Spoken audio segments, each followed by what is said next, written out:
Up and running, Law and Sporter. We wait for people to come into the room. We delayed the start tonight. I guess I should explain that in the middle. Sorry about that. Should have given a heads up in the middle of the day. So we went at 10:30 instead of the normal time of 9. But why not? Justin Watkins is here with us. He's nice enough to stay up a little bit later. He's got all his VGK stuff on. And tonight was the opener for the Golden Knights. So we wanted to make sure everyone could watch the game if they wanted to. And Justin wanted to. Well, you didn't want to, but I will force you to break down the game to a certain extent. So what's going on?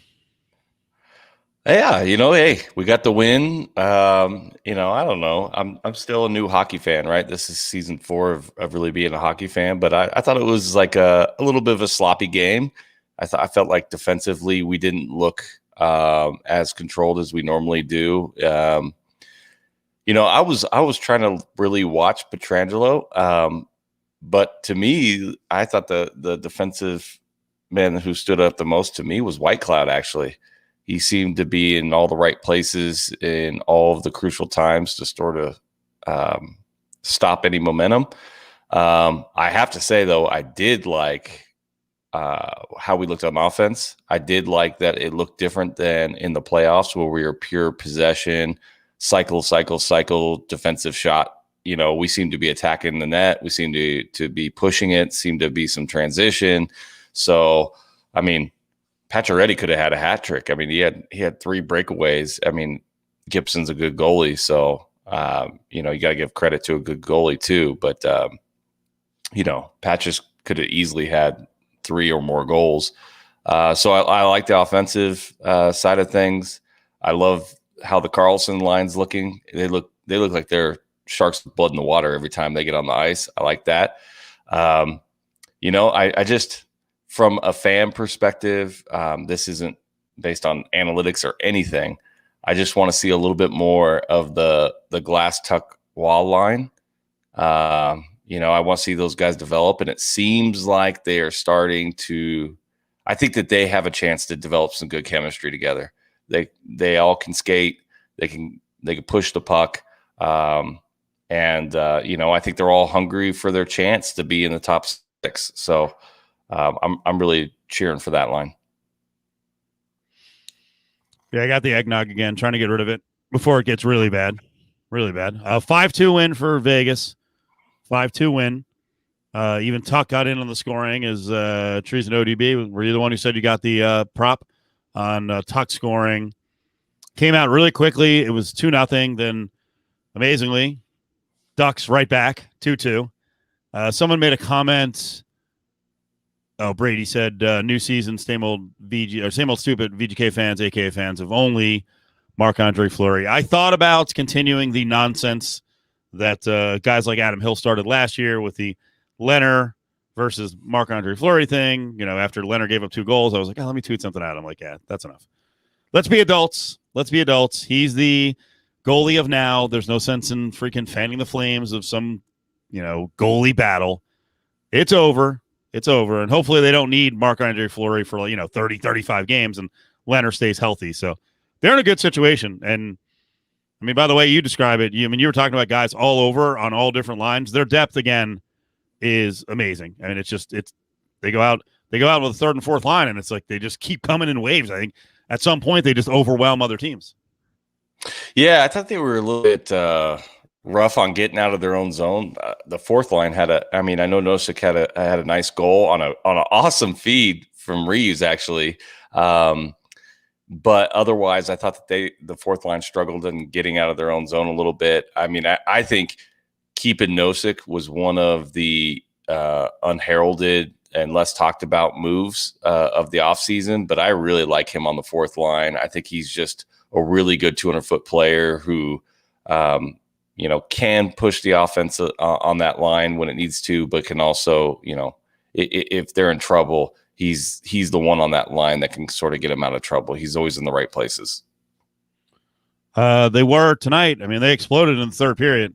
I mean, that was crazy. Just blew him away. Mr. G on YouTube, you're not the first one here, so there's a bunch of people watching right now. Back up in the comments to Von Tobel, who if he's got a real question, could probably just jump in on video, but I don't know where he is. But he says, I have a legal question that was ignored last time. I demand retribution or an answer. So I don't know if you're sauced or you want to ask a question. We'll wait on it. Ask away. Yeah, give me the question. Yeah, got to ask a question. I don't know what we missed last week. Brady says Reeves looked great until he started turning the puck over. Yeah. Yeah. I mean, his feed to Nosek was awesome. I haven't seen him do that before. So, that was nice. But yeah, I mean, it was sloppy. I mean, and DeBoer said beforehand on the radio broadcast I heard as I was driving in, he said, what do you expect tonight? He said, I expect slop. Both teams are going to be sloppy, and hopefully we're less sloppy than Anaheim. So I think so. It's game one. Anaheim hadn't played in quite some time. Was it 10 months? So they had some work to do, and we certainly, we got some new faces, got some new people. I just think from my perspective, the defense looked the worst of the team. The offense looked okay to me. Well, let's see. JVT's question is up here in a second. It's an important question. Brady saying, why does he show up drunk on Thursday? I don't know that he's drunk. He sent out a cryptic tweet about something big is on the way. So maybe he's celebrating whatever is on the way. But here's his question. He says, rock fell off a cement truck while I was driving. How do I charge for my cracked window? Good luck. Yeah, there's two ways. The first way is that if you were able to identify the truck, either license plate or company, they have trackers on the truck. If you can call the company and tell them exactly where you were and exactly show them the evidence, then oftentimes they can confirm the location of their truck at that time. Or if you have the license plate, that helps because then obviously you have the truck and you saw it. But they're not always so easy to pay on that. But you can fight that for sure. We do all the time. Not necessarily on cracked windows, but things falling off trucks and people running into them. The second way you could do it is depending on what your own insurance coverage is. So if you have what people call full coverage, which actually isn't full coverage, but let's just go with that. It's called comprehensive coverage, which means any damage done to your vehicle, whether or not you were at fault, you get coverage for that. In those situations, usually they will do the repairs, and it's very, very unlikely that it will affect your rates. If you could prove that it was done by somebody else, it cannot affect your rates. Casey Chiefs 3 says, I tried that. They didn't do anything about it. Truth from Duluth. I don't know if this is true. He says, not a problem in states that require full glass coverage. Is that real? So there's states that require you to pay for full glass coverage, right, on your car, and everybody has to do it. I'm not in favor of that. I don't think that, if the trucks are out there and they're the ones who are, kicking up the rocks that are cracking everybody's windshields, we shouldn't pay for the truck's damage. The trucks should pay for the truck's damage. Damn, I wish I knew all this. I had it's probably like 8 years ago on 215 and Flamingo exit coming down the hill. I had some board like fly out of a pickup truck in front of me and crack my windshield like right in front of my face too. That was kind of harrowing. Sucks. Yeah, I had a friend who piece of rebar fell off a truck and pierced her windshield like right by her. She right in the middle of the windshield. It's kind of crazy. So yeah, it's dangerous how that. For me personally, I don't drive behind trucks, and if I do have to drive behind trucks because I can't help it, big distance, lots of distance. I do not get nearly as close to trucks as I can.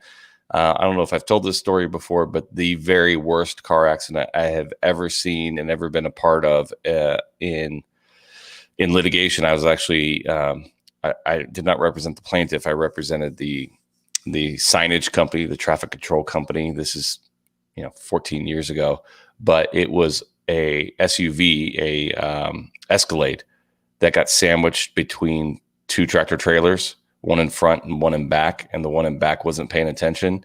And that Escalade at the end of the accident was the size of a Mini at the end of it, and both people died inside. So I'm super scared of being pinned between trucks for sure, having trucks behind me, and being too close to the truck in front of me for sure.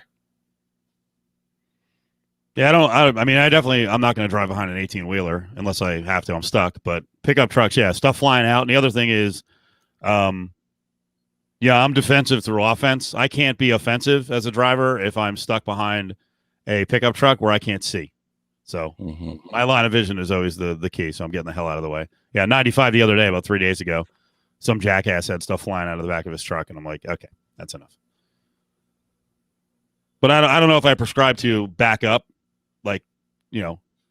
10 car lengths. My approach is get around him or her and move along. Get aggressive. Yeah, I mean, if I can get out of the lane, I'm out of the lane. I don't want to be in the lane with the trucks. And one of the things that the truckers do in this state, I've seen daily, is they don't stay in the right lane. I mean, my route to work is 15-215. I'm taking 15 north from Southern Highlands, and then I get off in Summerlin off the 215 in Town Center, and the 15 entering into Vegas, oftentimes in the morning, there's 4 lanes there, and you'll have 4 trucks. All 4 trucks. Boom, boom, boom. Yep, all the way across. It's crazy. That should not be allowed. It is not allowed. We were just talking a little hockey. Did you get a chance to read about the Evander Kane? It's really slight details, but Evander Kane apparently filed for bankruptcy, was talking about sitting out the season. What do we know about the story? Because I see here, and I'll punch it up in a second, assets of $10.2 million, mostly homes. He's $27 million under. That's the claim, right? So when you're filing for bankruptcy, you want to name all your creditors, and you want to be as limiting on your assets as possible. Now, you don't want to not put in an asset, because then they can object to your bankruptcy. And you'll see in the language here in the filing, they said he may could opt out based on COVID concerns and a newborn baby. Under the CBA, he had to opt out by December 24th, and he didn't. Yeah, he scored a goal tonight and had 2 assists. But he's got $49 million left on his contract.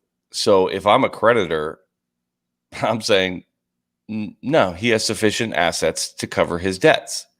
So you don't wipe out this debt and give me 20% of 10 million, or I'm sorry, it would be, roughly 30% of 10 million, 30 cents on the dollar for all of my debts. I want 100 cents on the dollar. He's got to pay all these debts. And with interest as his contract is paid. He's got sufficient income coming in. And so I'm not a bankruptcy specialist. Bankruptcy is very code specific. I'm sure with those kinds of assets, he has a good bankruptcy attorney representing him that has advised him that there is a way out of this, but he did not file for restructuring under Chapter 11. He filed, he filed Chapter 7. So he's trying to get all of his debts wiped away. This sounds like terrible advice. Who told him to do this? I'm sure it's better advice than what I'm giving right now. I'm sure of it because I'm not a bankruptcy specialist. So I when you start talking about bankruptcies in the 7 and 8 figures, this is an 8-figure bankruptcy. I'm sure he has adequate legal representation on this. But I'm also sure with $27 million in debts that the debtors have adequate legal representation as well. And this isn't going to be as simple as, okay, there's 27 million in debt, there's 10 million in assets. So, that pro rata share gets applied to all your debts. Here's your, 35 cents on the dollar. Thank you. Goodbye. It's not going to be like that. So big focus tonight is going to be on what we've found out so far about various insurrectionist stories / arrest I think this one's real interesting because it's one of the more serious deals. A guy named Peter Stager. He's the guy who was using the American flag to beat up a police officer during that Capitol attack, Capitol riot. How serious could the charges be on this dude? Could it actually rise to attempted murder? I don't know the injuries that were suffered, and it's hard to tell from the video exactly, There he is. Whack. what kind of punishment this officer received. But for sure, it's a felony. It's felony assault, no matter what, right? So this man has committed multiple felonies if he went inside as well, and so I don't see any circumstances under which this is going to get reduced from a felony to any form of misdemeanor. So he's likely going to be charged with conspiracies if he's part of the planning. They got the video before. They're going to go with premeditation. He's certainly got the mens rea. I would expect felony around the time of 10 years. Really? How big a deal is it that there's audio of him saying, quote, "Death is the only remedy for what's in that building," and outside the building he's whacking a law enforcement officer with a flag. Super important if they go after attempted murder. Yep. Right. That's first degree, premeditated.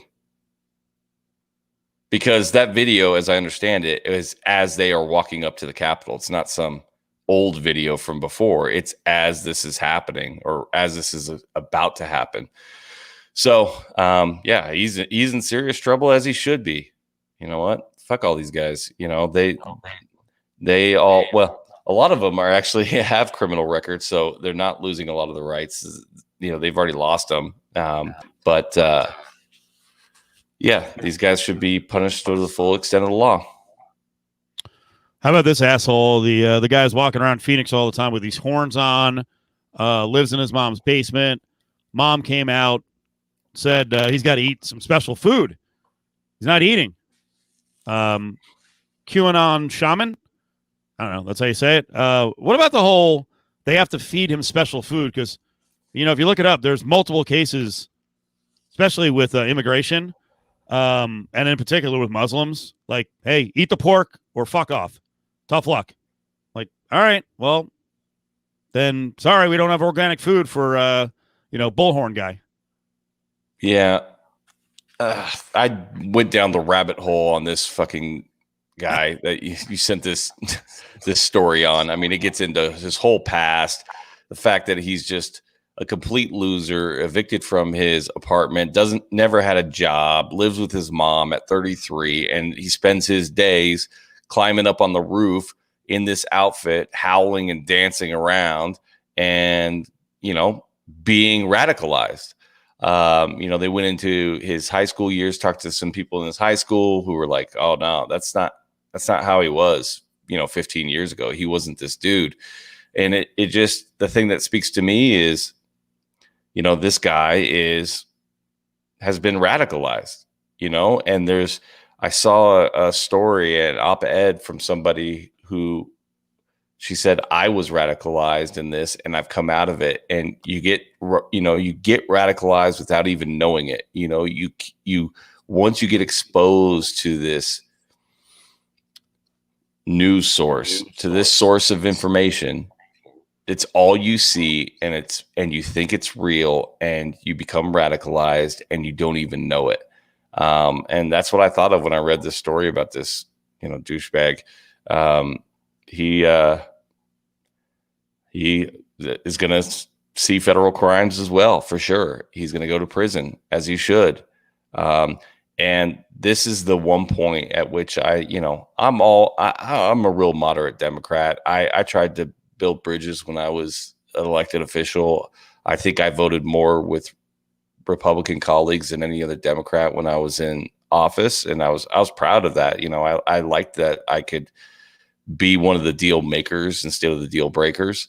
So I'm all for reconciling and making peace, but not for this shit, right? Like there has to be accountability right?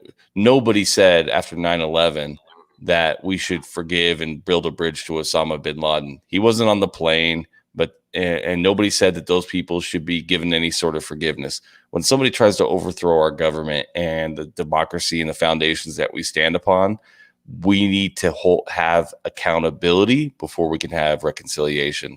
And so I hope every one of these people gets charged to the fullest extent of the law. Was there? I mean, there must have been a point in this country where folks accused and then convicted of treason or being a traitor actually were met with capital punishment, right? There was a point in the country, right? We must have had that. When I wonder when we overturn that. And I don't know. I'm not saying it's still there. We should have a firing squad for this guy, but I'm against capital punishment myself, so that's never going to be something that I advocate for. I don't think that humans are flawed, and I don't think and once you commit that final act, you can never undo it. So we know that we have killed innocent people in this country, and as long as humans are judges, and they should forever be judges, I'm not advocating for non-human judges, but our errors will continue, and one innocent person killed is one too many, and so I'm never for that. But I do believe that treason and attempts of coup and overthrow of the government should be met with some of the harshest punishments we have available, for sure. And otherwise, if you don't, and it's not highly public, you're just giving them a pass. And I think you're enabling other people who weren't involved here are mad. They want to get involved the next time around. If they don't feel like there's a penalty, go for it, right? Hey, like I say to my kids, what you condone is what you promote, right? And if you allow it, you're encouraging it. And so, no, we can't allow it. So following up on what you're saying like 2 minutes ago with, the programmed nature of this, how many of these folks are going to say their defense is going to be like, I was out of my mind. I lost it. You know what?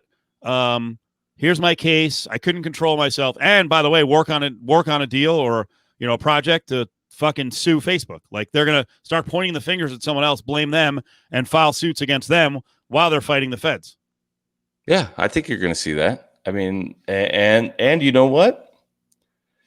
I'm okay with seeing where that goes. I want to hold them accountable. They don't get a free pass because they were radicalized, but I do think we need to get to the bottom of how the Facebook, Twitter, Parler, all these algorithms contribute to the radicalization of our population.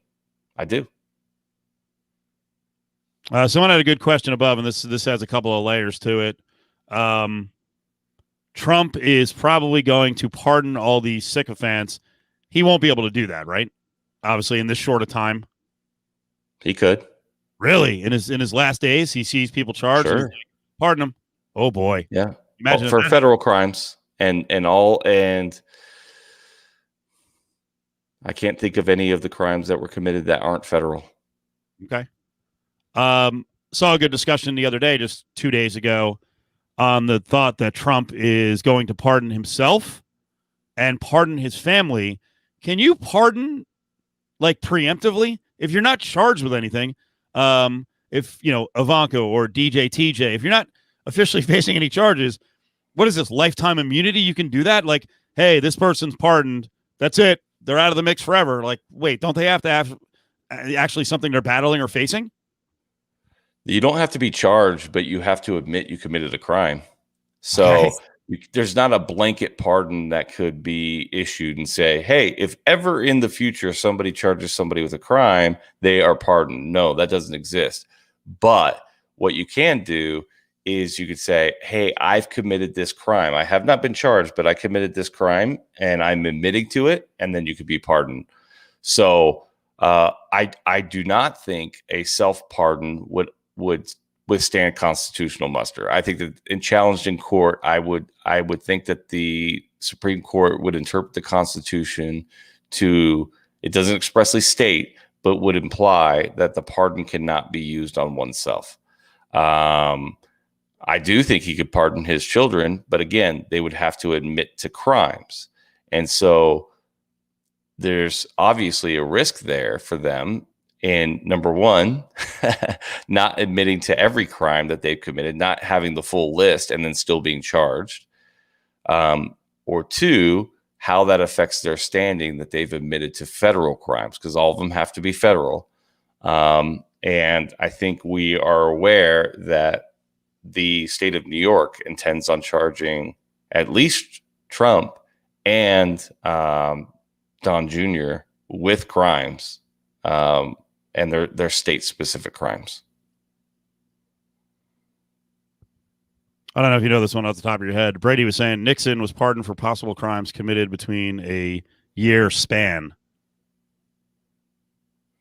Well, we knew specifically what the crimes were, though. I believe that they were enumerated. It wasn't all crimes committed between year and year. I'll have to look into that. I don't know that for a fact.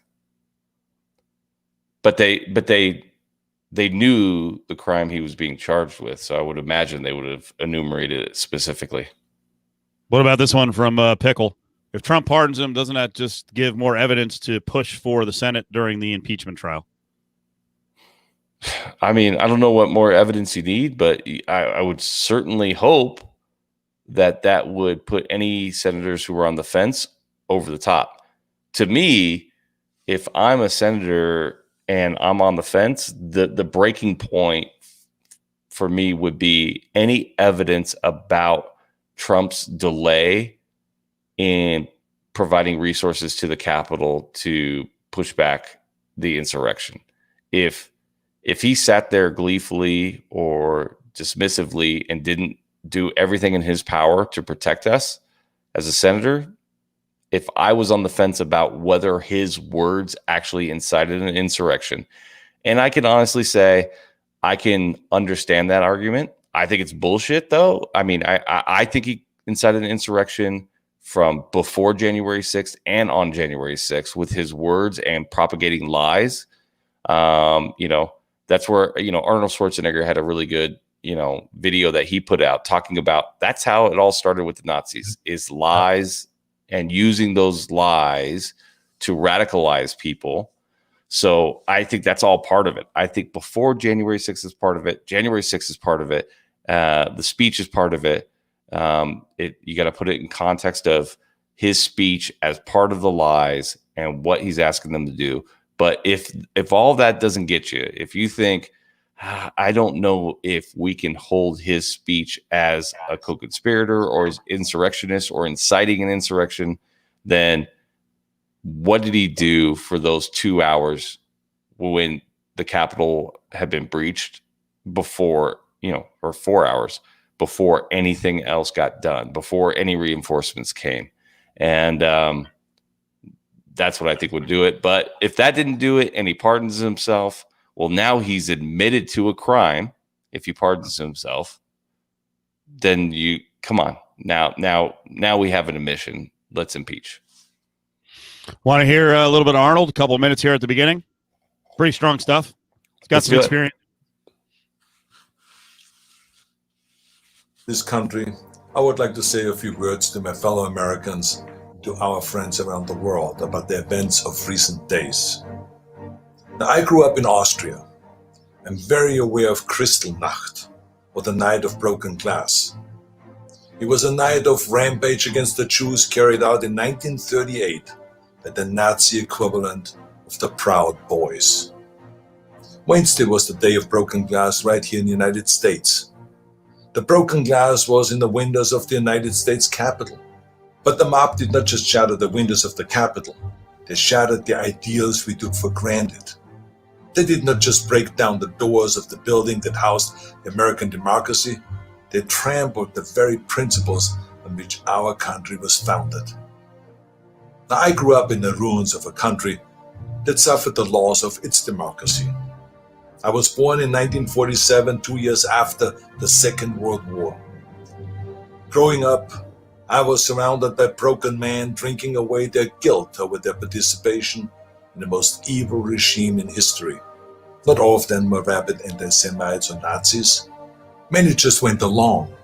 step by step down the road. They were the people next door.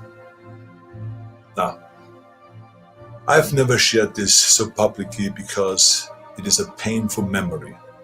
But my father would come home drunk once or twice a week, and he would scream and hit us and scare my mother. I did not hold him totally responsible because our neighbor was doing the same thing to his family, and so was the next neighbor over. I heard it with my own ears and saw it with my own eyes.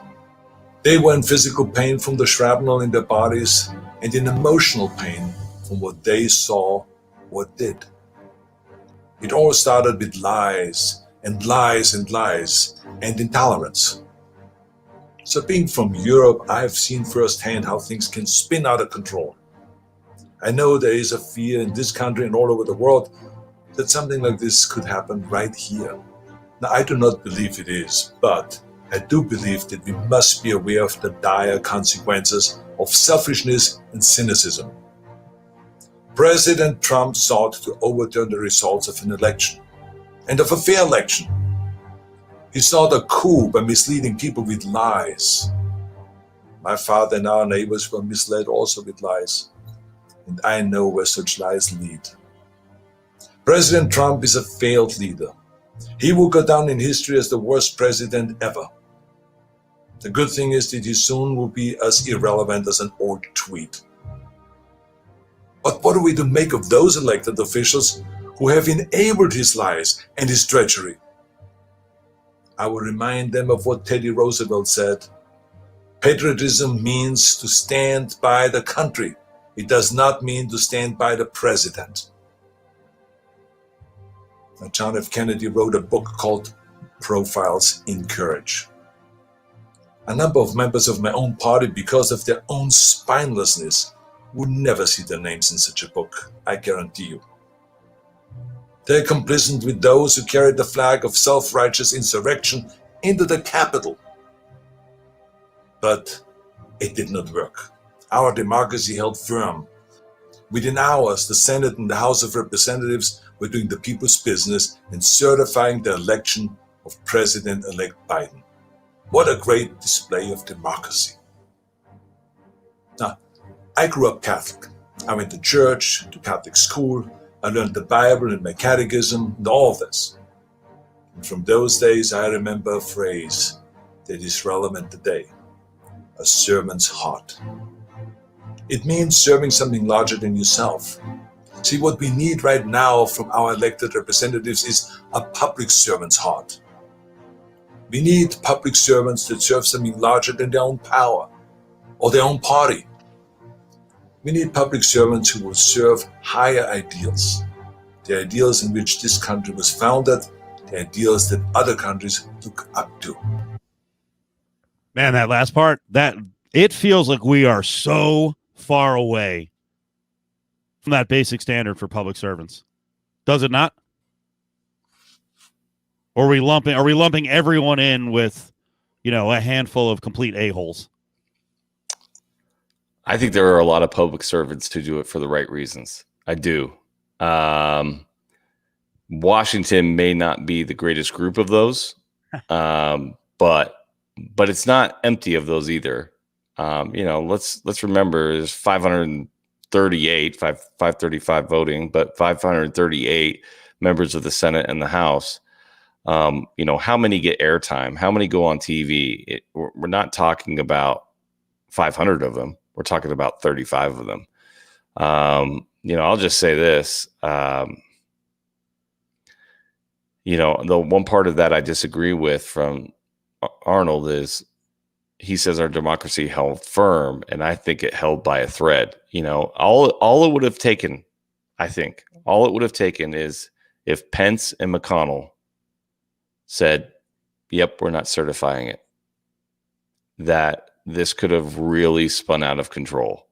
I think ultimately, if violence didn't break out and courts would have heard it, I think that it would have been certified through the court system. And they would have said, the Senate and the vice president don't have the power to not certify. But I don't know that the American public would have had patience to wait for that to happen. So I feel like we hung by a thread there. I really do. I also feel like we're not out of this, like not even close. Well, what do we think is going to happen next week? And it's going to be splintered all over the country, is it not? It's not going to be one central area that law enforcement's trying to control. I feel like we're in a better position today than we were last week. Okay. I think that making sure we hold all those people accountable, the arrests that are coming in, I think now we're over 100 people being charged with federal crimes, going on no-fly lists, losing gun rights, going to prison. Those, that's not going to be lost on this crowd, because I don't think that this crowd is, they talk about disenfranchising 74 million people. This crowd isn't 74 million. This crowd is thousands, maybe tens of thousands, maybe hundreds of thousands. I hope not. But it's not millions. And so I do expect that there'll be protests. I do not expect that you're going to see any capitals be breached. I do not think that's going to happen. There's going to be too much security for that. I think we got through the worst of it. We're better prepared for it now. Now my only hope is, my one concern is that some of the participants were law enforcement. We know that. We know one of the people who marched was a local police officer. And from my perspective, if you participated in an attempted coup or march to overthrow the democracy based on lies, you got to go. You cannot serve and protect a democracy that you don't believe. So that's the one sort of wild card out there. You got on mute, dude. Sorry about that. I was loading up a video. AJ Real says these idiots now see that if they stir the shit next week, they will be arrested. I got to tell you, if I was part of this cause and I felt emboldened enough and that fired up that the government is fucking me, I absolutely would bring weapons, and I would push it to the point where, like, let's go. If I was there, if I felt strongly enough about it. But no, I do wonder, there are going to be people like that, and based on what they saw with the Capitol Police, then we find out with law enforcement, like, how they're going to react to that. Can they de-escalate a situation without blowing someone's head off? Because I think they're going to be pushed. Somewhere, someone is going to push them to that brink.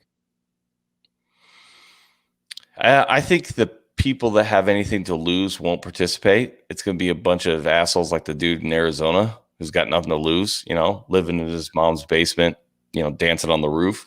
I don't think you're going to see. You don't think any more, like, highly trained military folks, veterans, the guy from Texas who was in the Air Force, he's got zip ties, he's fully, protected with the helmet and everything else. None of those folks will show up.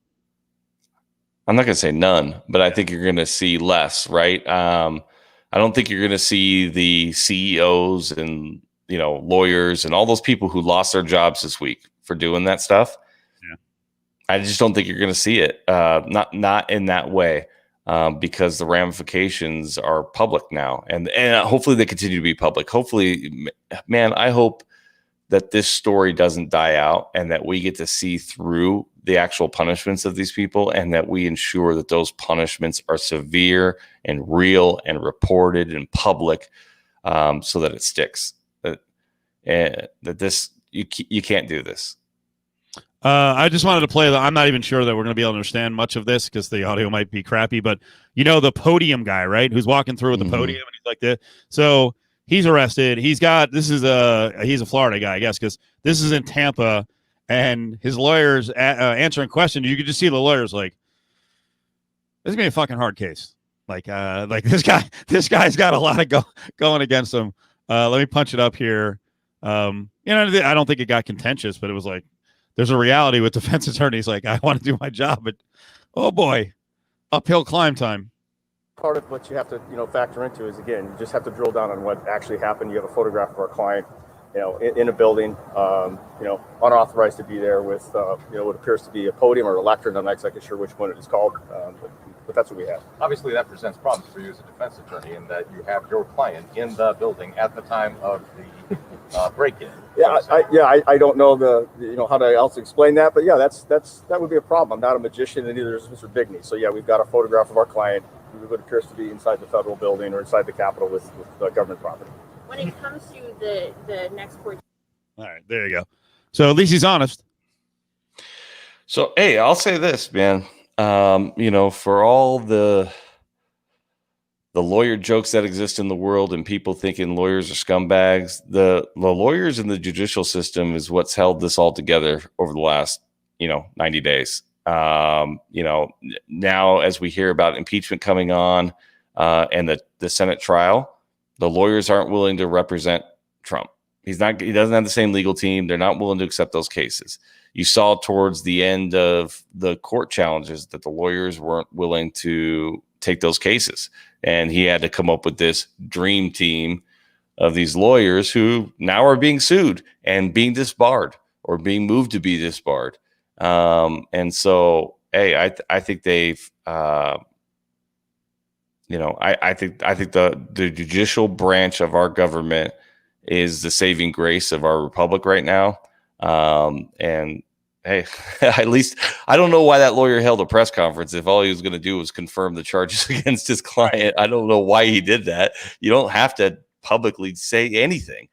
And the one part I wouldn't have done if I was the defense attorney there is confirm that it was without authorization, right? The one defense some of these people may have is the Capitol Police in front of me let me in. They told me to come in. The dude put on the MAGA hat and told me where to go. So it wasn't unauthorized. It was authorized. That would be, that there's going to be a handful of people that can credibly make that argument because we know that did happen at certain little points. Most points it didn't happen, but it happened. So that's going to be a defense that some use for sure. And he just took that away publicly. What do you think of the defense of many folks, like, the ones who have immediately lost their jobs, right? They've been pushed out, and what you see on them is that they were there. Like, we don't necessarily know if they went inside. Then there's another group that's like, hey, I kind of got swept inside. Do you buy these excuses? And I want to play a video here from Pat Miletic, who claims that he was just there. He never went in. He was never part of the violence. Now, since the photos have come out, and this guy's a UFC Hall of Famer. I mean, you know him. He's a wrestling legend as well. Ran one of the great MMA gyms at the beginning of the whole thing with UFC that produced Matt Hughes and Tim Sylvia and a lot of great fighters. Hell, Robbie Lawler, goes back to this gym. But Miletic he's very outspoken. Like, he's made it clear his thoughts on our government and being pro-Trump, and he's done that for years. But he got dumped by the company he was working with and announcing for, LFA. And I just want you to hear him explain things here. And, do we feel sorry for the guy? I just got a call from the folks at the LFA, and they basically informed me that they were getting a lot of pressure because I was at the Capitol. And I want you guys to know that, the people that I walked with at the Capitol, none of them that I know of were involved in any of the violence. I walked with white people, black people, a lot of Chinese people who escaped communist China, who are for freedom. It was across the board, people of different religions, races, and but the LFA was getting a lot of pressure, and unfortunately, they felt they needed to distance themselves from me, which, hey, I understand their position. I love all those guys, Ed and Sven and Mark and everybody. I love them. But the price of freedom is going to be heavy, guys. And me losing my, job is part of the pain. It's part of the pain.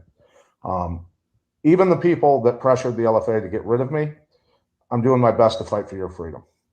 For over 2 years before this hit, we told you asymmetrical warfare and financial difficulty was going to be coming. and on my podcast, The Conspiracy Farm. I have paid a price, certainly.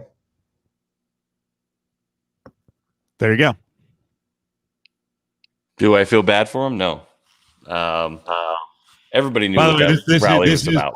This is part of the problem, are the images that we've seen with him and some real radical racist folks that he was walking with. So you're not completely innocent. This wasn't some noble cause gone wrong. Come on, dude. Yeah, no, everybody knew what this. How did I would love for him to try to say that in court. He won't be in court, but because I don't believe he went inside the Capitol, so I don't think he'll be charged with anything. But first off, I'm calling bullshit on I walked with all these different races and all these different religions. Really? You sat there and had religious talks with everybody around you? Like, I've seen the videos, man. I didn't see a wide swath of diversity in the videos, but I would ask him this: how did you hear about the rally? You know, did you just show up because you saw, like, you just happened to be in DC and then were like, oh, these people are, you know, walking to support democracy, I'll just walk in there? Or did you travel there based on some bullshit group that you're a part of who called to arms, for demonstration to overturn the election based on bullshit? And I'm willing to bet that 99% of those people there is in the latter. And so you knew, or you should have known, exactly what you were getting yourself into. And don't give me this bullshit, you're fighting for my freedom. Don't fight for me with that kind of shit. You know, don't try to overturn a valid election and tell me you're doing it for me. Don't try to throw away my vote and tell me you're fighting for my freedom. It's garbage. And he's, you know, like I said last podcast, I feel bad for these people. I do. I feel bad that they believe that this is the truth. And I try to put myself in their shoes. If I believe that democracy was really being stolen from me, that an election was really being stolen, you know, what would I do if I really believed it? I don't know what I would do, but the bottom line is you still got to be held accountable. And we need to get to the bottom of how these people are getting radicalized and getting this misinformation fed to them and brainwashed into believing it's true. And a big part of that comes with big tech. Has to. We have to look into it. Yep. Who else agrees with this? That an entire group of people cannot be defined by a couple of images of people with anti-Jewish shirts. If you're at an event and there's swastikas, Nazi flags, and Confederate flags, you're in. You're in. Sorry, you're not an innocent bystander. You need to leave. You're in. If you are not disturbed to the core of your being by seeing those, like, to the point where you want to vomit, and you're like, oh, okay, but that's not me. Okay, sorry, I don't believe that. Yeah, no. And it's a large part of why, like, I don't go do demonstrations, even for causes I believe in, because there's a whole bunch of people that can spoil a bunch. But this was a spoiled bunch that created this one. Like, enough of that. And again, I would go to anybody who's trying to feign innocence about what this was all about. Tell me how you got there. How'd you hear about it? What were you a part of that got you there and made you travel to DC to go to this, you know, quote unquote demonstration? No, I'm not hearing it. I don't buy it. The next developing story, and we'll see if they get to the bottom of this one. You've got a representative from New Jersey, a veteran, who is claiming that she saw lawmakers giving groups reconnaissance tours of the Capitol one day before the riots. How does this investigation work? How do they prove this one? Yeah, you're gonna have to. That's a heavy allegation, I have to say, because I can see a situation in which, you know, these, I'll call them far right supporters of the president, or these Congress people who have been drumming up votes for them, and been at all of their campaign events and all of that, say, hey, I'm in DC to hear the president speak, can I come see you? And they say, sure, you can come see me. And when they come see that person, they say, hey, let me give you a tour of the Capitol. I can see that. I've been a part of that. I've visited my Congress people when I'm in DC. When I know I'm going to go there, I ask in advance whether or not I can meet with them, and have done that. So, what do we need to know whether or not that it goes to the next level? And are we going to be able to find that out? I think we're going to be able to find that out. And I think that she, based on her credentials, has to know more than what we know right now to levy this allegation. And so we would have to find out when they met with them, what they learned, and you're going to have somebody turn, right? You're going to have one of the people who was a part of it flip, maybe as a part of immunity or less than sentence, to say, oh yeah, this congressman told me, after the march, when you come down to the Capitol, here's where the weakest points are. Here's where you need to come in. Or if you come in, here's the fastest way to the speaker's house. Those kinds of things. Now, the other thing we're dealing with is there are a lot of angry congressmen, congresswomen, about the new metal detectors there. What do you think of this one? What do you think of this one? And how do you handle that? Can you just, hey, you don't want to go through the metal detector, you're walking around it, you arrest them? Can I do that without being arrested? Can I just walk into a government building here that's got a requirement to go through a metal detector? As the average citizen, what would happen to me? You get arrested. Now, here's part of the challenge here. These are elected officials. You can't.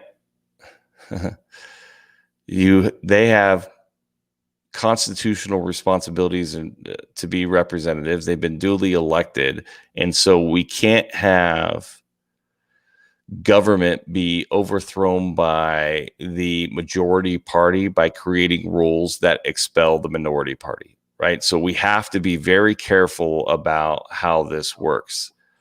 But the majority party can always take away, say, committee memberships.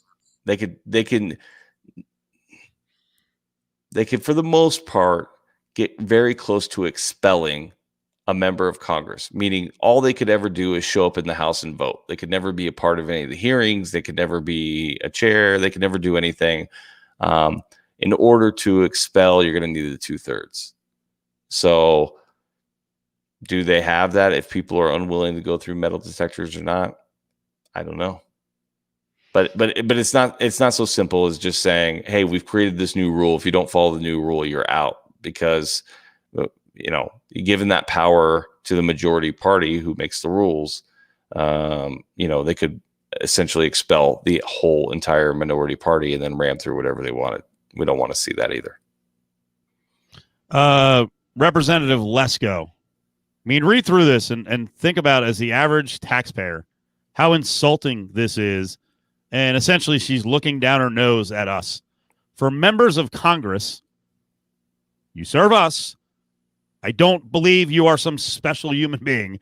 For members of Congress to enter the floor of the U.S. House, we now have to go through intense security measures. Okay.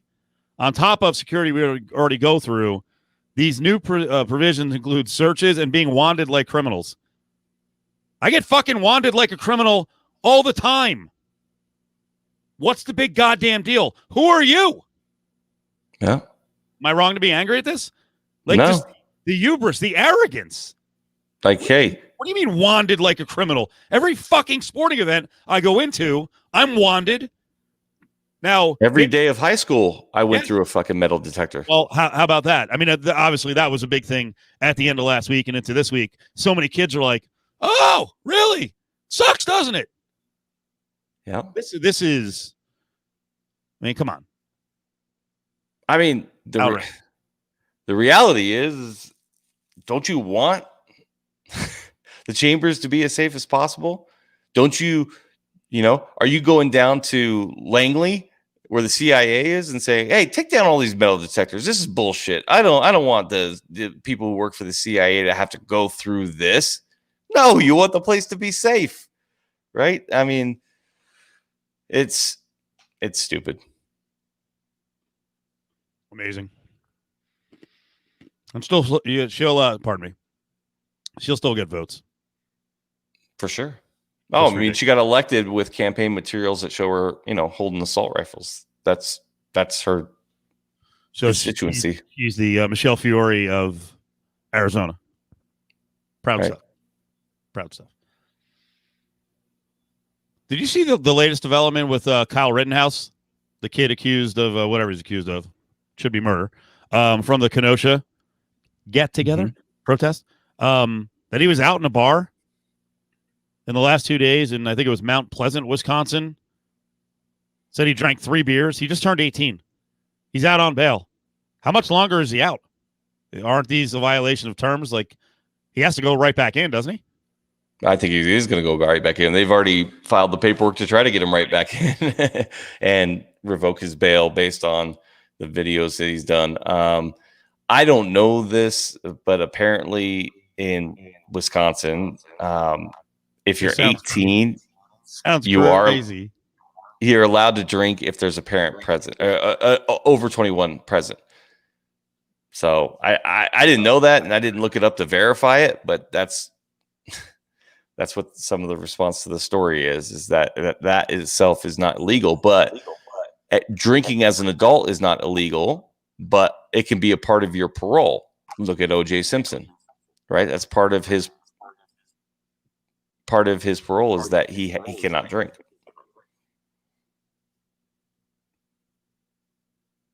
So how does he get out of this? He doesn't. I mean, right? I just expect in certain cases, like this case is already super outrageous. Somehow, he got help in posting the bail. It's like, really? I mean, are you not enabling a kid if he's out drinking?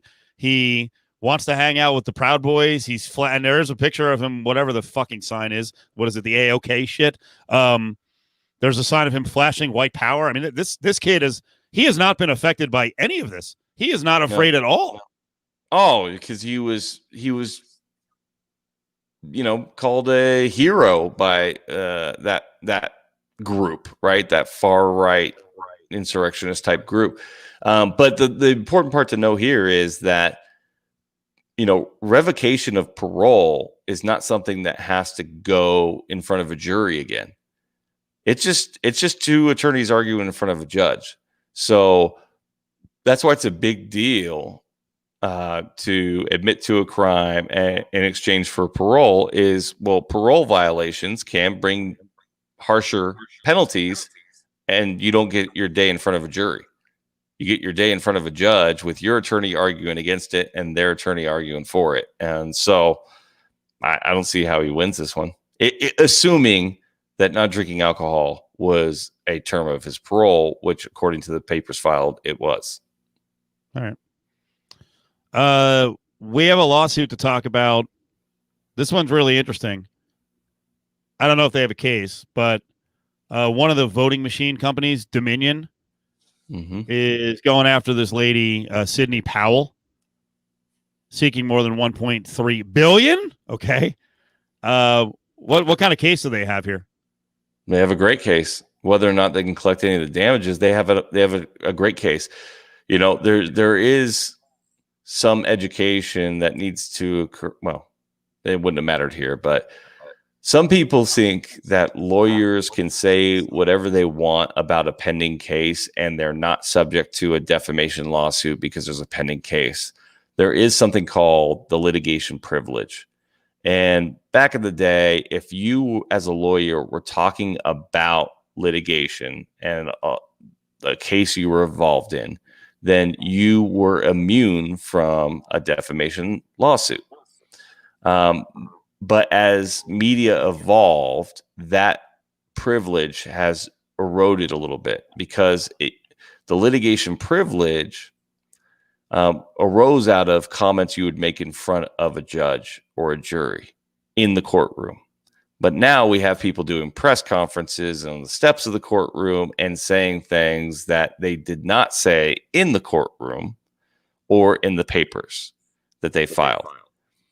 So the important part about what Sidney Powell did is there was no allegation in any of the Trump paperwork that Dominion's machines were not up to snuff or that there was fraud committed. When questioned by the court on these issues, the attorneys, because they would have gotten in trouble if they said otherwise, said, we are not alleging fraud. So she then was in press conferences saying things that were not what they were saying in court.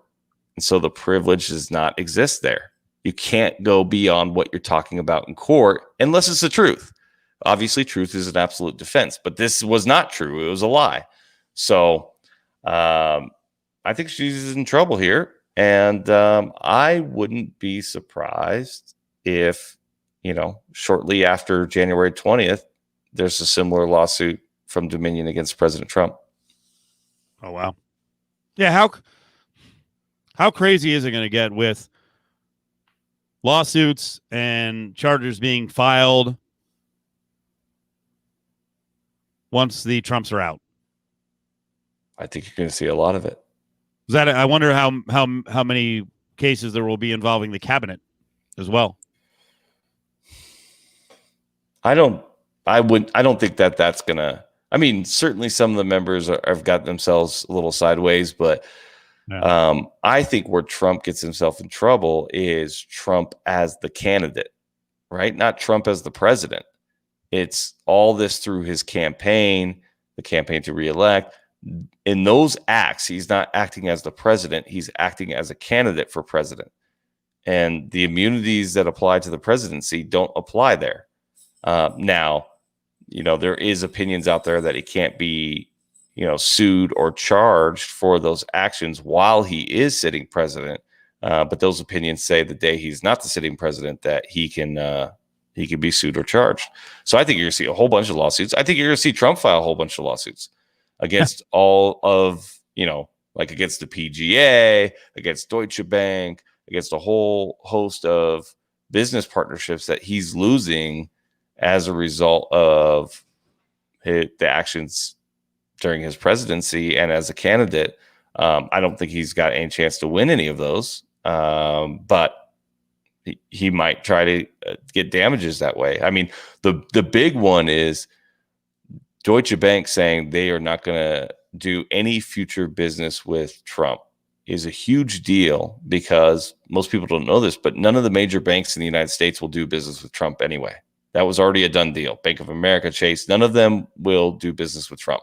Not because of his extremist beliefs, but because of how he conducts himself as a businessman. The number of times he's filed for bankruptcies, the number of times he's, restructured debt because he can't pay.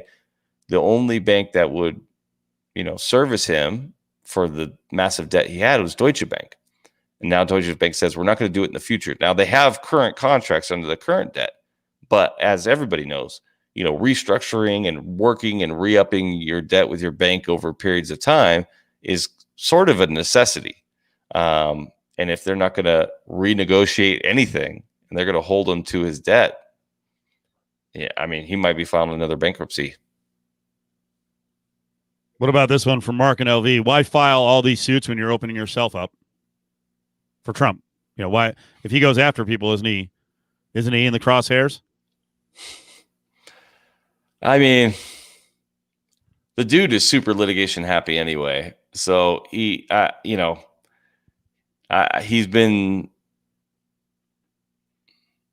he has been tactful enough to avoid a lot of discovery that has happened in civil litigation. And if he's filing it as a businessman, then his time in the presidency does not become part of the discovery. In the office as the candidate, yes, but I mean, I think the only discovery that would be relevant in those sort of lawsuits would be everything that's already public, right? Because they based it on what his public comments and his public actions.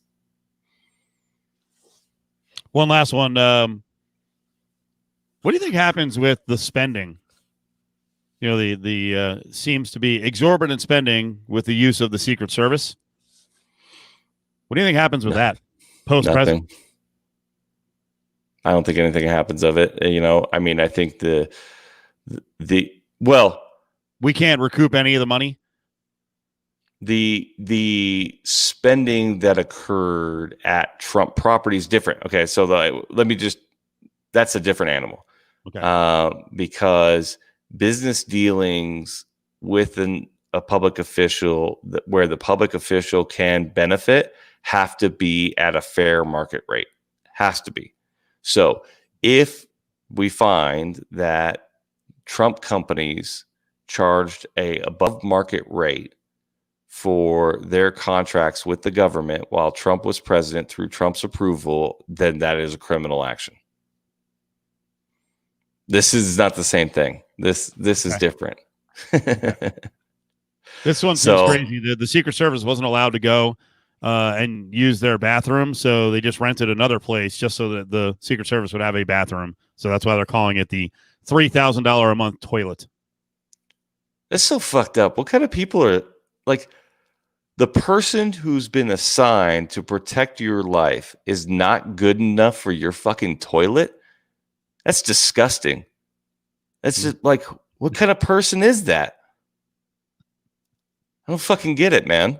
Who do you think was the driving force behind this one? Ivanka or Jared? Because my answer would be both.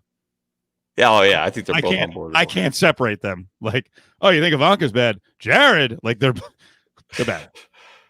They're bad. That's just so disgusting of behavior. I don't even understand it. And I also wonder if Jared Kushner will be as bold in his business practices because he's been sort of protected while he's been in the Trump administration. But I mean, there are stories out there about his and he's been hit on some of the slumlord stuff. But man, is it Dirty Money on Netflix? They did a whole thing about his management company and like the way they were treating renters and like going back almost in arrears and going after previous renters and just dragging people across the coals, just kind of torturing them through the legal process. And then if they actually got real representation that would step up and say, fuck you, this is not right, then they would drop it. But they had tortured the person for like 18 months. And there's like to this what you just said about what kind of person wouldn't let the person protecting your life use your toilet. It's the same kind of guy who gets pleasure out of just busting people's balls and making them miserable for 2 years. And then when they get a little real opposition, they're like, all right, we're out. Yeah, but like, what penalty do you serve for being a dickhead? Yeah, it's disgusting. I mean, yes, there are penalties in the law, but not penalties that are meaningful to them to stop them from doing it, right? That's ultimately it comes down to hey, every once in a while, somebody has got a cousin or an aunt or an uncle that's a lawyer, and I get slapped in the face for a $3,000 fine. Well, I made $300,000 doing this for 20 years, raking people over the coals. Yep. It's not worth it. Which is also, not to get on my attorney soapbox, but it's also why like tort reforms don't work. If you limit the recovery of people that have been harmed and limit punitive damages for people who act out, then you encourage this type of behavior because it makes financial sense for them. And so, yeah, it's gross. I just thought of another one. What if you're protected by the Secret Service and you were hurt?